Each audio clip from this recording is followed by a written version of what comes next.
Hello దోస్తుల్, welcome to my channel. ఒక్కసారి try చేసి చూద్దాం. అందరు ఎలా ఉన్నారండి? బాగున్నారా? నేను కూడా చాలా బాగున్నానండి. అయితే ఇవాళ రెసిపీలోకి వెళ్ళిపోదాము. ఇవాళ అయితే నేను మీకు మంచి స్నాక్ రెసిపీ అయితే చూపిస్తానండి. పిల్లలు పెద్దలు అందరూ కూడా ఇష్టంగా తినే స్నాక్ రెసిపీ అనమాట. అది వచ్చేసి ఎగ్ బాల్స్ అండి. బాయిల్డ్ ఎగ్స్ తోటి ఇలా గనక మనము ఈ రెసిపీ బాల్స్ లాగా ఈ రెసిపీ కనుక చేసామంటే అందరూ కూడా ఇష్టంగా తింటారండి. టేస్ట్ కూడా చాలా బాగుంటాయి. అప్పుడప్పుడు పిల్లలకి ఇలా చేసి పెడుతూ ఉండండి. మంచి ప్రోటీన్ ఫుడ్, అలాగే టేస్ట్ వైజ్గా కూడా చాలా బాగుంటుంది. ఎంజాయ్ చేస్తూ తినేస్తారు. చేసుకోవడం కూడా చాలా సింపుల్ అండి. పెద్ద హడావిడేం లేకుండా ఇంట్లో ఉన్న ఇంగ్రీడియంట్స్ తోటే ఈజీగా చేసేయచ్చు. పిల్లలు స్కూల్ నుంచి వచ్చే టైం వరకు మనం ఇలా చేసి పెట్టామంటే వేడివేడిగా మంచిగా కెచప్ తోటి ఇష్టంగా తింటారు. పైన లేయర్ అంతా కూడా క్రిస్పీగా, లోపల జ్యూసీగా, సాఫ్ట్గా చాలా అంటే చాలా బాగుంటాయి. అయితే ఎలా తయారు చేసుకోవాలి, తయారీ విధానం ఏంటి, కావాల్సిన పదార్థాలు ఏంటి చూసేద్దాము. చూడండి, ఇక్కడైతే ఒక్క ఉల్లిపాయని ఇలా చిన్నగా కట్ చేసుకొని రెడీగా పెట్టుకున్నాను. అలాగే కొంచెం కొత్తిమీర కూడా తీసుకోవాలి. అలాగే మైదా అండి. మైదా మనకి ఇంత అయితే పట్టదు, ఒక 3 to 4 టేబుల్ స్పూన్స్ వరకు మైదా అయితే అవసరం ఉంటుంది. అయితే మీరు ఈ మైదా ప్లేస్లో పూర్తిగా శనగపిండినైనా వేసుకోవచ్చు, లేదంటే కొంచెం శనగపిండి కొంచెం బియ్యపిండి అలా అయినా యాడ్ చేసుకోవచ్చు. మైదా వేసుకుంటే ఏంటంటే మనకు క్రిస్పీగా వస్తాయి బాల్స్ అనేవి. చూడండి, నేను 4 ఎగ్స్ అయితే తీసుకున్నానండి. 4 బాయిల్డ్ ఎగ్స్ తీసుకున్నాను. మీకు కావాల్సిన క్వాంటిటీలో తీసుకోండి. మీ ఇంట్లో ఉన్న జనాలను బట్టి ఎగ్స్ అయితే తీసుకోండి. ఇంకా ఒక్క ఎగ్ని అయితే ఇలా బీట్ చేసుకొని రెడీగా పెట్టేసుకోండి. అలాగే బ్రెడ్ క్రమ్స్ కోసం ఇలా బ్రెడ్ కనుక ఉన్నట్లయితే బ్రెడ్ని అంతా కూడా తుంచుకొని ఒక చిన్న మిక్సీ జార్లోకి వేసుకొని ఒక్క రౌండ్ మనము మిక్సీ పట్టుకున్నామంటే మనకు బ్రెడ్ క్రమ్స్ అయితే రెడీ అయిపోతాయి. మీ దగ్గర ఆల్రెడీ ఉన్నట్లయితే కనుక రెడీగా పెట్టేసుకోండి. బ్రెడ్ క్రమ్స్ని కూడా ఒక బౌల్లోకి తీసుకొని చూడండి, ఇలా మెత్తగా మిక్సీ పట్టేసుకున్నారంటే మంచిగా మనకు బ్రెడ్ క్రమ్స్ రెడీ అయిపోతుంది. ఇదంతా కూడా ఒక బౌల్లోకి తీసుకొని రెడీగా పెట్టుకోవాలి. ఇప్పుడు గ్రేటర్ ఉంటుంది కదండి, ఇంట్లో గ్రేటర్ ఉన్నట్లయితే మరి పెద్ద హోల్స్ ఉన్నవి కాకుండా, అలాగే మరి చిన్న హోల్స్ కాకుండా మీడియం హోల్స్ ఉన్న సైడ్ తీసుకొని మనం తీసుకున్న ఎగ్స్ని అయితే గ్రేట్ చేసుకోవాలి.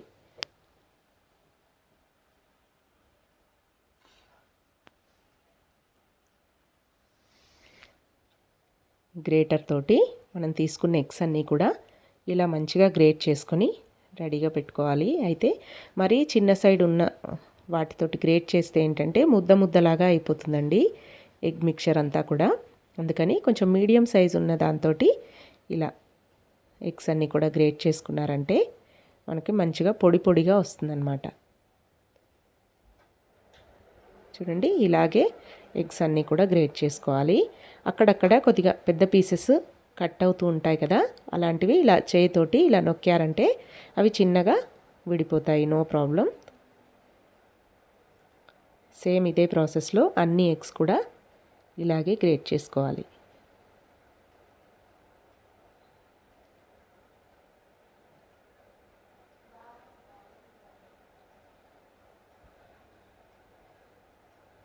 అన్నిటినీ కూడా ఇలా గ్రేట్ చేసుకొని రెడీగా పెట్టేసుకోండి. ఈ పెద్ద పీసెస్ అనేవి చేత్తో నొక్కారంటే మంచిగా చిన్న చిన్న పీసెస్గా అయిపోతాయి.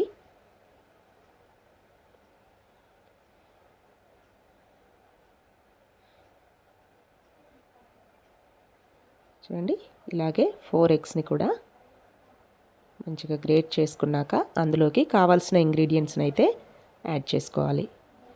1 టీ స్పూన్ వరకు అల్లం వెల్లుల్లి పేస్ట్ వేసుకోవాలి. అలాగే 1 టీ స్పూన్ కారం కూడా వేసుకోవాలండి. ఇక్కడ మీరు కారానికి బదులుగా పచ్చిమిర్చి అయినా యాడ్ చేసుకోవచ్చు. అలాగే 1 టీ స్పూన్ వరకు ధనియాల పొడి, 1/2 teaspoon garam masala powder కూడా వేసుకోవాలి. ఇంకా మీరు స్పైసీగా కావాలి అనుకునే వాళ్ళు కొంచెం పెప్పర్ పొడి కూడా యాడ్ చేసుకోవచ్చు. అలాగే సరిపడినంత ఉప్పును కూడా యాడ్ చేసుకోండి, మీ టేస్ట్కి సరిపడా. నేనైతే ఇక్కడ 1 టీ స్పూన్ సాల్ట్ కూడా వేసుకున్నాను. అలాగే మనం కట్ చేసి పెట్టుకున్న ఉల్లిపాయ ముక్కలు, అలాగే కొత్తిమీర కూడా యాడ్ చేసుకోవాలి. ఇవన్నీ వేసుకొని ఈ ఎగ్ మిక్చర్ని అంతా కూడా మరీ మెత్తగా చపాతీ పిండిలాగా కాకుండా ఇలా పైనగా కలుపుకోవాలండి. నుజ్జు నుజ్జుగా కాకుండా జాగ్రత్తగా కలుపుకోవాలి.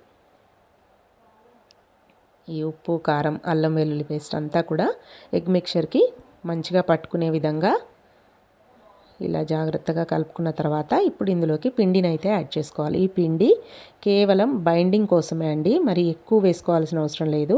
చూశారు కదా, నేనైతే ఒక 3 to 4 స్పూన్స్ వరకు పిండిని అయితే వేశాను. ఇంకా అంతే అండి, మళ్ళీ యాడ్ చేయలేదు. ఆ పిండే సరిపోయింది. ఆ మైదా పిండి కొంచెం యాడ్ చేసుకొని మనకు ముద్దలాగా అయ్యే విధంగా చూసుకోవాలి. బాల్స్ లాగా చుట్టామంటే మంచిగా బాల్ లాగా ఫామ్ అవుతుందో లేదో చూసుకొని, బాల్ లాగా ఫామ్ అవ్వట్లేదు అనుకుంటే మరి కాస్త పిండిని యాడ్ చేసుకొని, మరి పొడి పొడిగా ఉన్నట్లయితే కొంచెం వాటర్ని చిలకరించుకోండి. మనకు ఎగ్స్ వేసాం కదా, ఎగ్స్ తోటే మనకి ఇవి మంచిగా ఉండలాగా చుట్టుకోవచ్చండి. పొడి పొడిగా ఏమీ ఉండదు. ఇలా బాల్ లాగా చుట్టేసుకోవచ్చు ఆ ఎగ్స్కున్న తేమతోటే. ఇలాగే మనకు కావలసిన షేప్స్లో చుట్టుకోవచ్చు, లేదా సైజుల్లో కూడా చుట్టుకోవచ్చు అనమాట. మనం ఇష్టం వచ్చిన సైజుల్లో ఈ బాల్స్ని అయితే చేసుకోవచ్చు. నేనైతే ఇక్కడ మీడియం సైజులో చేస్తున్నాను చూడండి ఈ బాల్స్ అన్నీ కూడా. ఇంకా మీరు కొంచెం చిన్న సైజులో కూడా ఎక్కువ కావాలి అనుకుంటే కొంచెం చిన్న సైజులో చేస్తే ఎక్కువ క్వాంటిటీలో అవుతాయి. ఇలాగే అన్నీ కూడా ఉండల్లాగా చుట్టేసుకొని రెడీగా పెట్టుకోవాలి. ఇలా మధ్య మధ్యలో పెద్ద ఎగ్ పీసెస్ కనుక వచ్చినట్లయితే దాన్ని కొంచెం చిదుముకోండి.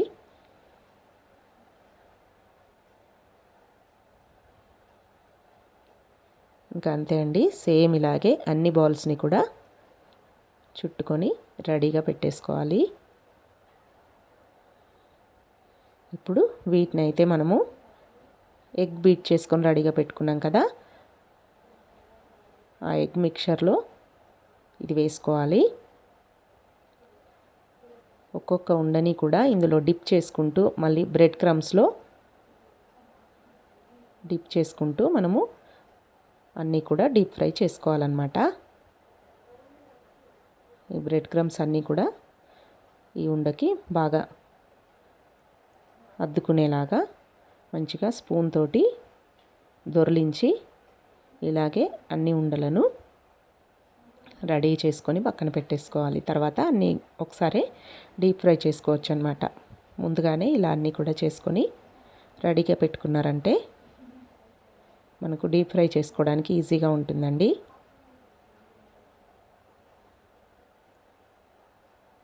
ఇలా మనము ఎగ్ మిక్చర్లో ముంచిన తర్వాత దీంట్లో కనుక దొర్లించినట్లయితే ఇవన్నీ కూడా బ్రెడ్ క్రమ్స్ అన్నీ కూడా దీనికి బాగా పట్టుకుంటాయి.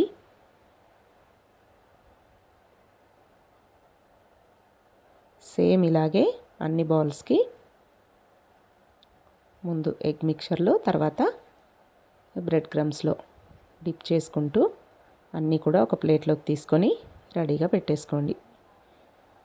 చూడండి, ఇలా అన్నీ కూడా రెడీగా చేసుకున్న తర్వాత ఇప్పుడు మనము వీటన్నిటిని కూడా డీప్ ఫ్రై చేసుకోవాలి. స్టవ్ మీద కడాయి పెట్టేసుకొని డీప్ ఫ్రైకి సరిపడినంత ఆయిల్ని యాడ్ చేసుకొని, ఆయిల్ మరీ ఓవర్ హీట్ కాకుండా మీడియంగా హీట్ చేసుకోవాలి. తర్వాత ఇందులోకి బాల్స్ని కూడా మెల్లిమెల్లిగా వేసుకుంటూ వేయగానే కదపకుండా ఒక 2 to 3 minutes పాటు అది కొంచెం ఫ్రై అయిన తర్వాత ఇంకా అన్ని వైపులా కూడా మంచి గోల్డెన్ బ్రౌన్ కలర్ వచ్చేంత వరకు కూడా తిప్పుకుంటూ ఫ్రై చేసుకోవాలి.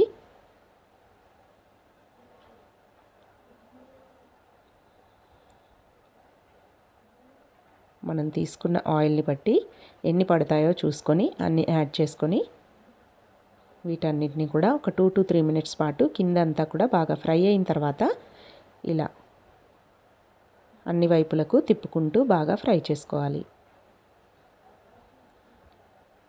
స్టవ్ని మీడియం ఫ్లేమ్లో పెట్టుకుని వీటిని ఫ్రై చేసుకోవాలండి. మరి హై ఫ్లేమ్లో పెట్టేశారంటే పైన అంతా కూడా నల్లగా మాడిపోతాయి, అలాగే లోపల అస్సలు ఉడకదనమాట. అందుకని లో టు మీడియం ఫ్లేమ్లోకే ఫ్లేమ్ని టర్న్ చేసుకుంటూ మంచి కలర్ వచ్చేంత వరకు కూడా ఇలా ఫ్రై చేసుకోవాలి.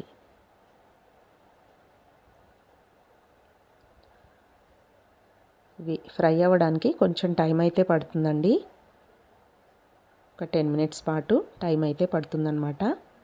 అన్ని వైపులా తిప్పుకుంటూ జాగ్రత్తగా ఫ్రై చేసుకోవాలి. మంచి క్రిస్పీగా ఉంటాయన్నమాట. ఎక్కడ కూడా మనకు ఆ బ్రెడ్ క్రమ్స్ కూడా ఏమీ ఊడిపోవండి, మంచిగా స్టిక్ అయిపోయే ఉంటాయి. దాంతోటే ఆ క్రిస్పీనెస్ అనేది తెలుస్తుంది బాగా. చూడండి, అన్నీ కూడా ఇలా ఈ కలర్లోకి రావాలన్నమాట. అప్పుడే మనకి లోపలంతా బాగా కుక్ అవుతుంది, అలాగే టేస్ట్ కూడా చాలా బాగుంటుంది. ఇలా ఫ్రై అయిన తర్వాత వీటిని అన్నీ కూడా ఒక టిష్యూ వేసిన ప్లేట్లో కానీ బౌల్లో కానీ తీసేసుకోండి. ఎక్సెస్ ఆయిల్ ఏమైనా ఉంటే టిష్యూ పేపర్ అంతా కూడా పీల్ చేసుకుంటుంది. సేమ్ ఇదే ప్రాసెస్లో మనం చేసుకున్న ఉండలన్నీ కూడా ఇలాగే ఫ్రై చేసుకున్నారంటే ఎంతో టేస్టీగా ఉండే ఎగ్ బాల్స్ అయితే రెడీ అయిపోతాయండి. టేస్ట్ అయితే సూపర్గా ఉంటుందండి. చాలా అంటే చాలా బాగుంటుంది. ఇక్కడ పెద్ద పెద్ద రెస్టారెంట్స్లో తిన్న ఫీలింగ్ అయితే వస్తుందన్నమాట. అలాగే చాలా హెల్దీ ఫుడ్ అనే చెప్పొచ్చు. ఎందుకంటే ఎగ్స్లో ప్రోటీన్ శాతం ఎక్కువగా ఉంటుంది కదండి, కాల్షియం కూడా ఎక్కువగా ఉంటుంది. పిల్లలకి ఎప్పుడైనా ఒకసారి ఇలా చేసి పెట్టచ్చు. ఒక డీప్ ఫ్రై అనే తప్ప, డీప్ ఫ్రైస్ కూడా మనము పూరి అవి చేస్తూ ఉంటాం కదా అప్పుడప్పుడు. ఇది కూడా రెగ్యులర్గా కాకుండా ఎప్పుడో ఒకసారి ఇలా చేసి పెడితే వాళ్ళు కూడా ఇష్టంగా తింటారు. మంచిగా టమాటో కెచప్ తోటి తిన్నారంటే ఇంకా టేస్ట్ అద్భుతం అనమాట. తప్పకుండా మీరు కూడా ఒకసారి ఇలా ట్రై చేసి మీ పిల్లలకు కూడా పెట్టండి. వాళ్ళు కూడా ఇష్టంగా తింటారు, ఎంజాయ్ చేస్తూ తినేస్తారు. మీ ఇంట్లో వాళ్ళకి ఇలా చేసి పెట్టి ఎలా వచ్చింది ఏంటి అనేది అయితే నా కమెంట్స్లో తెలియజేయండి. మీకు కనుక నచ్చినట్టయితే మా ఛానల్ని సబ్స్క్రైబ్ చేసుకోండి, పక్కనే ఉన్న బెల్ గంటను కూడా కొట్టండి. Thanks for watching. Please subscribe to my channel. Thank you.